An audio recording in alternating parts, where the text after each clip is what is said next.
शास्त्रों की निंदा करना, देवताओं की निंदा करना, ये उनका काम हो गया। और तब एक दिन माता को पता लग गया। अब तक तो माता लाड में, भाई मेरा लाडला मेरा लाडला मेरा लाडला, लेकिन उसको पता लग गया कि मेरा धन जाता कहाँ है। अब तो हाथ से जो दे वो तो दे, लेकिन वो माता की जानकारी के बिना भी उसके गले में से निकाल करके ले जाता।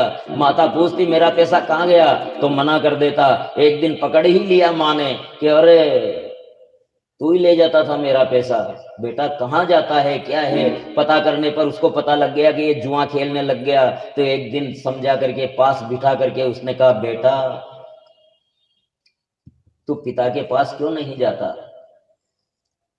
बेटे पिताजी के साथ लग, कुछ कर्मकांड सीख जाएगा तो ये लोग और वो लोग दोनों सुधर जाएंगे। विद्वान पंडित हैं बेटा तेरे पिताजी, बड़ी प्रतिष्ठा है समाज में, और तेरे इन कर्मों के कारण उनकी प्रतिष्ठा धूल में मिल जाएगी। और तेरे नाना भी देख, तेरे नाना भी बहुत बड़े विद्वान हैं, और उन विद्वानों की क्या रहेगी बेटा, अपन ब्राह्मण हैं, अपन को ये कर्म शोभा नहीं देते। इस प्रकार से समझाया, लेकिन ये माता ने बहुत देर में समझाया। पहले तो बिगाड़ दिया, और इतना बिगाड़ दिया कि अब वापस लौटना ही संभव नहीं था। माता ने बहुत समझाया बहुत समझाया बहुत समझाया, लेकिन चिकने घड़े पर पानी नहीं तैरता। यदा यदैव तां प्रच्छे दये गुणनिधि श्रुता न दृश्यते मया गेहे कल्याणी विदधाति किम।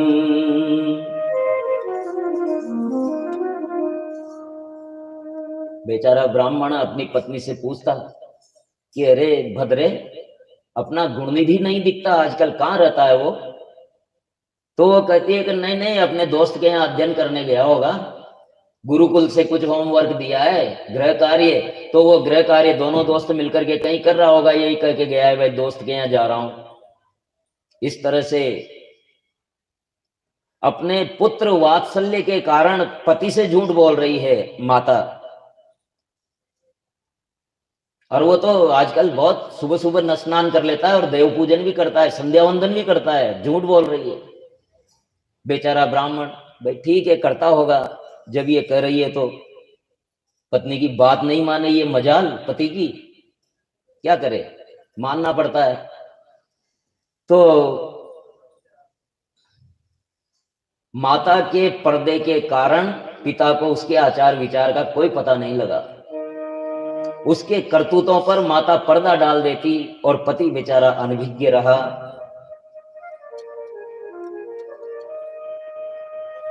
पिता ने यथा समय गुणनिधि का विवाह भी करवा दिया।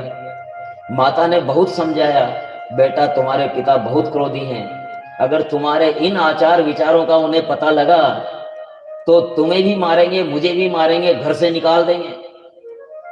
इसलिए तुम्हारे पिता के सदाचार से हमारी प्रतिष्ठा है बेटा, तुम्हारे पिता की प्रतिष्ठा बहुत है समाज में। और सभी ब्राह्मणों के सुनने योग्य बात जो वो पत्नी कह रही है, ठीक है उन्होंने पुत्र मोह में कुछ गड़बड़ कर दी, लेकिन अब जो कह रही है वो बिल्कुल सही बात है। ब्राह्मणानां धनं तात सद्विद्या साधु संगम किमर्थं न करोषि त्वं सुरुचिं प्रीतिमानस।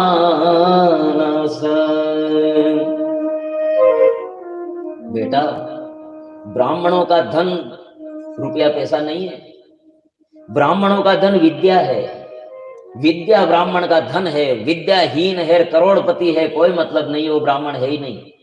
ब्राह्मण वो है जो विद्यावान है, विद्या ही ब्राह्मण का धन है। साधु की संगति उसके संस्कार हैं। इसलिए बेटा बुरी संगत छोड़, मेरी कोख में तेरे जैसा दुष्ट कहाँ आ गया। अरे ऋतुकाल में मैंने किसी का और का चेहरा भी तो नहीं देखा जिसका गुण आ गया हो, तुझ में ये कहां से आ गया। आखिरकार चोरी करते करते एक दिन पिताजी की अंगूठी चोर ली। जिसकी आदत पड़ गई चोरी की तो उसको तो मौका मिलना चाहिए। एक दिन पिताजी स्नान करने गए हुए थे, अंगूठी खोल के रखी थी, वो लेकर के भाग गया और जुए में हार गया। और वो जुआरी ने वो अंगूठी पहनी हुई थी। पिता ने देखा कि अरे ये अंगूठी तो मेरी है। उससे पूछा ये अंगूठी कहां से मिली तुझे? कि मैंने तो खरीदी है। भाई किससे खरीदी है? किससे खरीदी है बता। कह रहे ये अंगूठी तुम्हारा बेटा जुए में हार गया। पिता को पता लगा कि मेरा बेटा जुआ में हार गया। बोले हाँ जुआ खेलता है वो। कह रहे अब इसे खेल, कहां बैठे थे तुम, बरस हो गए उसको तो खेलते। पिता को अब पता लगा। अब पिता के आगे गुण निधि का भेद खुल चुका था और यज्ञ दत्त ने यानी उस ब्राह्मण ने दुराचारी जुआरी नशेड़ी गुण निधि को त्याग दिया। ऐसे पुत्र से तो पुत्र का न होना ठीक है। पुत्र का न होना ठीक है। तू जा जहां भी जाता हो। और इस प्रकार कई दिनों तक वो भूखा रहा। मंदिर में शिव नैवेद्य चुराने की नियत से गया। अंधेरे में अपना वस्त्र जलाया, चोरी में पकड़ा गया। प्राण दंड हो गया उसको। यमदूतों के बंधन से शिव पार्षदों ने छुड़वा लिया, क्योंकि शिव गणों के संग से हृदय शुद्ध हुआ था उसका। शिवलोक में गया।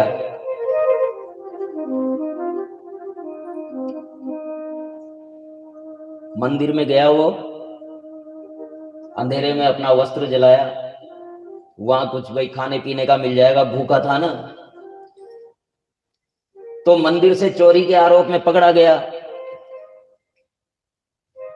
अब चूंकि मंदिर में उसने वस्त्र जलाया है और कुछ भी नहीं किया है, न उसने भजन किया है, न कीर्तन किया है, न कुछ किया है, केवल वस्त्र जलाया है। किस लिए? कि कुछ खाने पीने का दिख जाए। लेकिन वो वस्त्र जलाया तो भोलेनाथ ने कहा कि अरे आज मेरे मंदिर में उजाला करने वाला कौन आ गया। तो उजाला करने के कारण वो दीपक जलाने का दीपदान मान लिया भोलेनाथ ने। और कि इसने तो मेरे घर में उजाला किया है, तो इसको कैसे ले जा सकते हैं। यमदूत आए तो वो शिवगण आ गए।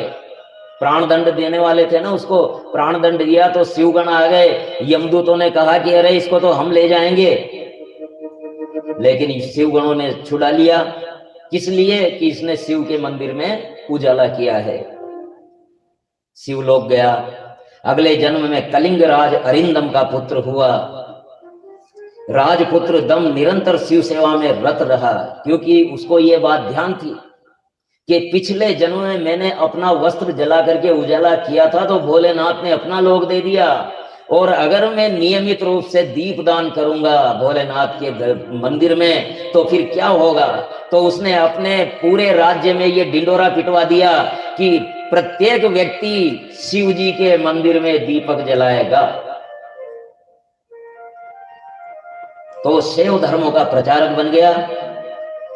और अपना जब अपने राज्य में राज आज्ञा जारी कर दी, उसकी राज्य की सारी प्रजा शिव मंदिर में दीपक जलाने लगी। और वो आजीवन शिवालय में दीपदान के कारण जन्मांतर में रत्नाकर हिमालय की रत्न नगरी अलकापुरी के स्वामी हुए। शिव कृपा से दीपकाल को प्राप्त किए। अब मित्रता कैसे हुई ये ब्रह्मा जी बताते हैं। ब्रह्मपाद में कल्पे मम पुरा ब्रह्मणो मानसात् सुधा पुलस्त्याद् विश्रवा जग्ने तस्य वे श्रवण श्रुत। वे श्रवणन ने विश्वकर्मा निर्मित अलकापुरी को भोगा, तब से शिव को संतुष्ट किया, तप करने लगा और वो कल्प बीत करके और मेघ वाहन कल्प के प्रारंभ में यज्ञ दत्त के पुत्र ने काशी में बड़ा तप किया। 10,100 वर्षों तक काशी जी में उन्होंने तप किया। सदा शिव दीन दयाल रे, भजो शिव गंगाधराय। सदा शिव दीन दयाल रे, भजो शिव गंगाधराय। सदा शिव दीन दयाल रे, भजो शिव गंगाधराय। सदा शिव दीन दयाल रे, भजो शिव गंगाधराय। सदा शिव दीन दयाल रे, भजो शिव गंगाधराय। गंगाधराय शिव गंगाधराय, गंगाधराय शिव गंगाधराय। गंगाधराय शिव गंगाधराय, शिव गंगाधराय। गंगाधराय शिव गंगाधराय, गंगाधराय शिव गंगाधराय। गंगाधराय शिव गंगाधराय, गंगाधराय शिव गंगाधराय। ओमकार महाकाल रे, भज शिव गंगाधराय। ओमकार महाकाल रे, भज शिव गंगाधराय। जय हो हरि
भक्तन के प्रतिपाल रे शिव गंगाधरा, भक्तन के आलवे शिव गंगाधरा, शिव गंगाधरा, शिव गंगाधरा, गंगाधराय शिव जटाधराय, गंगाधराय शिव जटाधराय, कृष्णाथ शिव जटाधराय, शिव जटाधराय, सदा शिव दीन दयाल, शिव गंगाधराय, शिव गंगाधराय, शिव गंगाधराय, शिव गंगाधराय, हर हर हर महादेव, हर हर हर महादेव, हर हर हर महादेव, हर हर हर महादेव, हर हर हर महादेव, हर हर हर महादेव, हर हर हर महादेव, हर हर हर महादेव, हर हर हर महादेव, हर हर हर महादेव, हर हर हर महादेव, हर हर हर महादेव, हर हर हर महादेव, हर हर हर महादेव।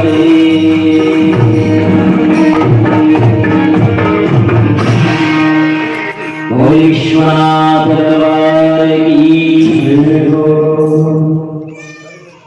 तत्सह विशालाक्ष देवो विश्वेश्वर स्वयं, अलकापति मालोक्य प्रसन्नेनान्तरात्मना।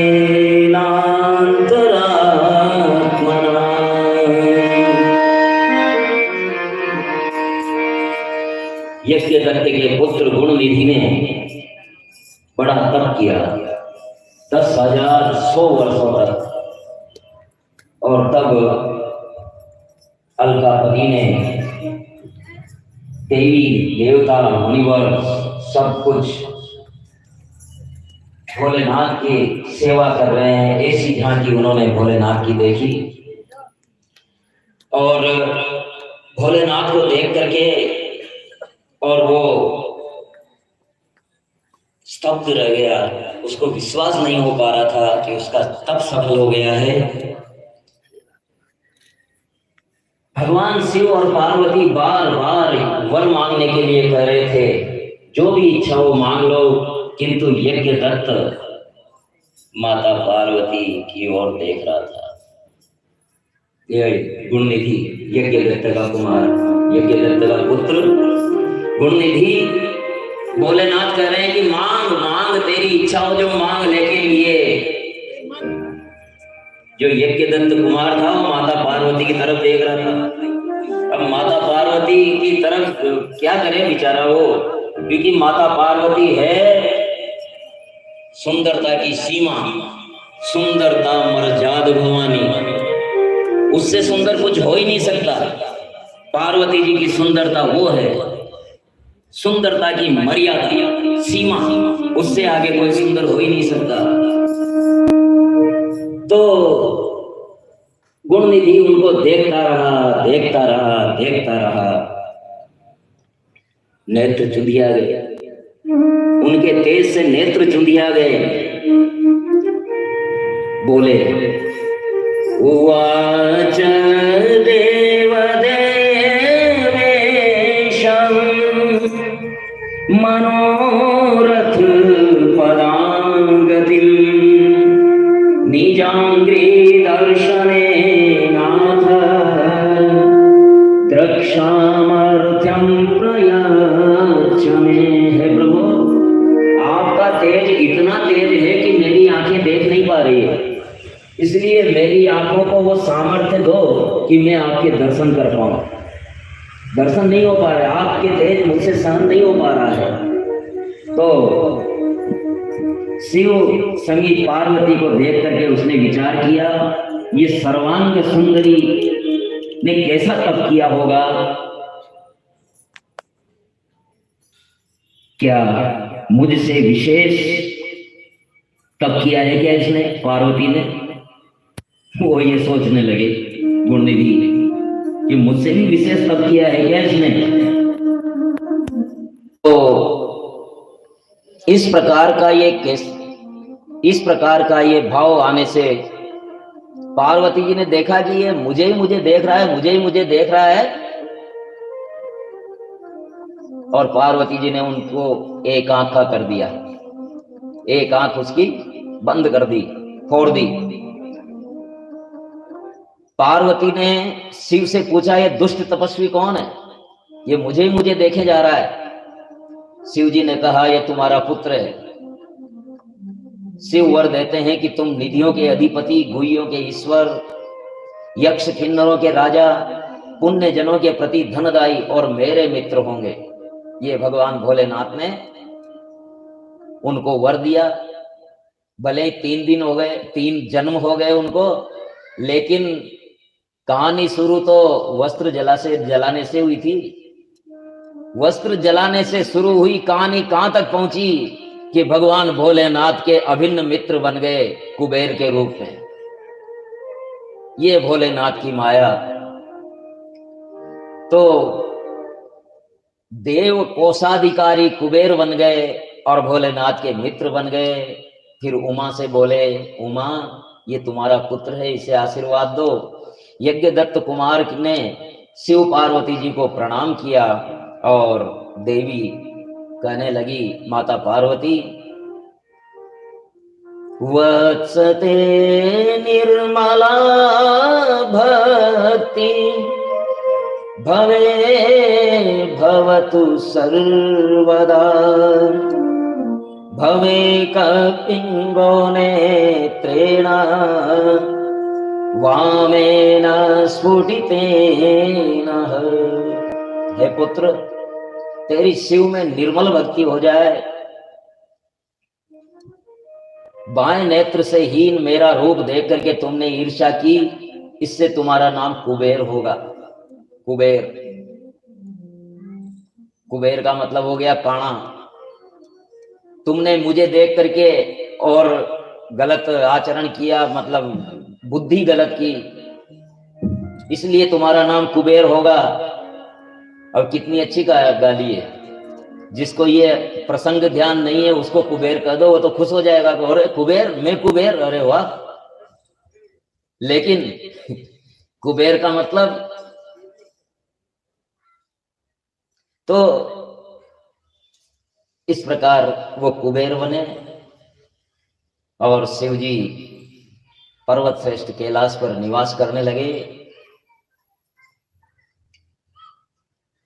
और अब आता है सती का कांड, सती का खंड।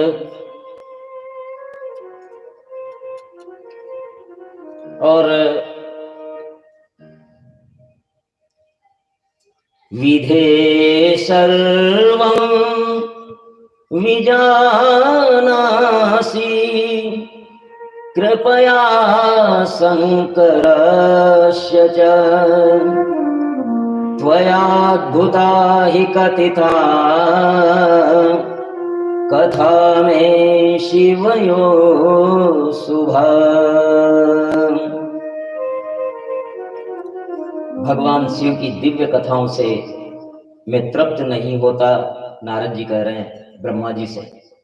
बड़ी रसीमयी कथाएं हैं, बड़ी ज्ञान युक्त कथाएं हैं, इनसे मेरा मन तृप्त नहीं हो रहा प्रभु। ब्रह्मा विष्णु सहित समस्त देवों के पूज्य निर्द्वंद निर्विकार शिव गृहस्थ हुए। वो कैसे हुए? भगवान तो बाबा जी, वो कैसे गृहस्थ हुए? तो प्रथमं दक्षपुत्री सा पश्चात् सा पर्वतात्मजा कथमेकः शरीरेण द्वयोरप्यात्मजा मता।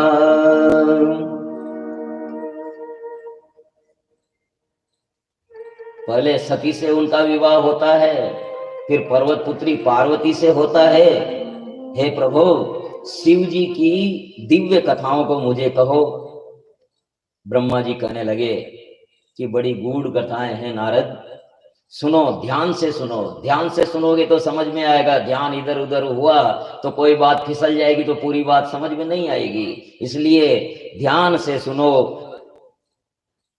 पूर्व काल में मैं पुत्री संध्या पर आसक्त हो गया था। नारद जी कह रहे हैं पुत्री संध्या पर आसक्त हो गया था, तब रुद्र मुझे धिक्कार देकर के पुत्रों के साथ चले गए। नारद जी ने कहा कि अच्छा, अरे पिताश्री, आप पुत्री पर आसक्त हो गए, ऐसा कैसे हुआ? आश्चर्य हुआ नारद जी को। तो ब्रह्मा जी ने कहा कि कोई ज्ञानी मूड कोई नहीं है भाई, ये सब शिव की माया है। वो जब जैसा चाहते हैं वैसा ही होता है, किसी के वश में कुछ भी नहीं है। तो शिव शक्तिमान होकर के विराजित हुए। उनके बाएं अंग से विष्णु, दाएं अंग से मैं यानी ब्रह्मा और हृदय से रुद्र पैदा हुए। मैंने अनेक प्रकार की सृष्टि की। फिर मेरे मानस पुत्रों के साथ एक सुंदरी कन्या संध्या पैदा हुई, जिसे देख करके ब्रह्मा जी के मन में काम उत्पन्न हुआ और ब्रह्मपुत्र काम बोला। संध्या को देख करके काम पैदा हुआ। संध्या भी उनकी पुत्री, काम भी उनका पुत्र। और कामदेव ने पूछा किसका दोष है? देखना, आप मेरे समझ में नहीं आया, आप कोई समझ में आ जाए तो फिर बता देना जब मैं नीचा उतरूं। संध्या भी ब्रह्मा जी की पुत्री और कामदेव भी भगवान का पुत्र। और कामदेव पूछ रहा है किसकी गलती है इसमें, ब्रह्मा जी की है, कामदेव की है, संध्या की है या किसी और की है? किम करिष्याम्यहं कर्म ब्रह्मन्स्तत्र नियोजय मन्योऽद्य पुरुषो यस्मात् दुचित सुभितो विधे। कामदेव ने हाथ जोड़ करके ब्रह्मा जी से ही पूछा, बोले प्रभु आज्ञा दो, मैं क्या करूं, मेरा क्या काम है? तो ब्रह्मा जी ने कहा कि तुम पुष्प के 5 बाणों से स्त्री पुरुषों को आकर्षित करो। मेरे पुत्र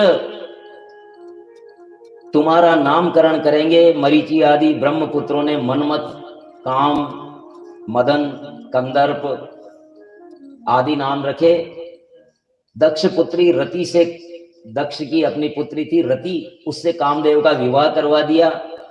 और ब्रह्मा जी ने कामदेव को वर दिया कि समस्त भुवनों के प्राणी, सुर, नर, मुनि, यहां तक कि त्रिदेव भी तुम्हारे अधीन हो जाएंगे। ये वरदान ब्रह्मा जी ने दे दिया। ब्रह्मा विष्णु महेश सब तुम्हारे अधीन हो जाएंगे, ये ब्रह्मा जी ने वरदान दे दिया। ऐसा वर पाकर के कामदेव ने वरदान की परीक्षा करने का विचार किया। धनुष चढ़ाया, समस्त लोक ब्रह्मा सहित सारे के सारे काम वश मोहित हो गए और धर्म ने और वश में हो गए। और ब्रह्मा जी संध्या पर ही काम मोहित हो गए। ब्रह्मा जी का आदेश था, कामदेव की भी क्या गलती बेचारेगी, उसका जो काम था उसने सबको मोहित किया। ब्रह्मा जी सबसे ज्यादा मोहित हो गए तो उसमें कामदेव का क्या दोष? तो धर्म ने अपने पिता ब्रह्मा और भाइयों को पाप बुद्ध देख करके शिव जी का स्मरण किया। देव देव महादेव धर्म पाप नमोस्तुते। सृष्टि स्थिति विनाशानां कर्ता शंभो त्वमेव हि। सृष्टो ब्रह्मा स्तुतो विष्णु प्रलये हर रूप धृ। रजसत्वतमोभिश्च त्रिगुणे रगुण प्रभो। त्रिगुणे रगुण प्रभो। धर्म के द्वारा स्तुति करने पर शिव जी प्रकट हुए और ब्रह्मा जी को फटकारा, वेद विज्ञ होकर के तुम्हारे चारों मुंह चार वेद है, उसके बाद भी तुम इस प्रकार से कृत्य करते हो।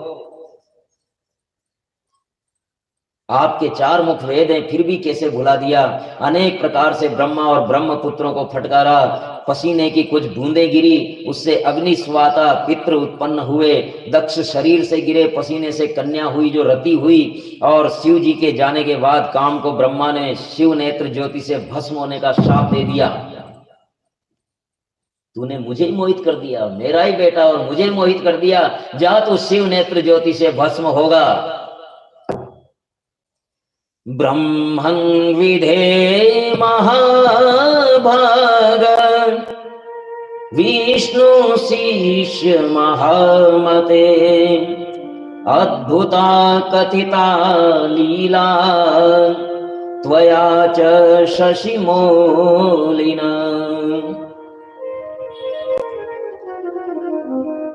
ब्रह्मा बोले,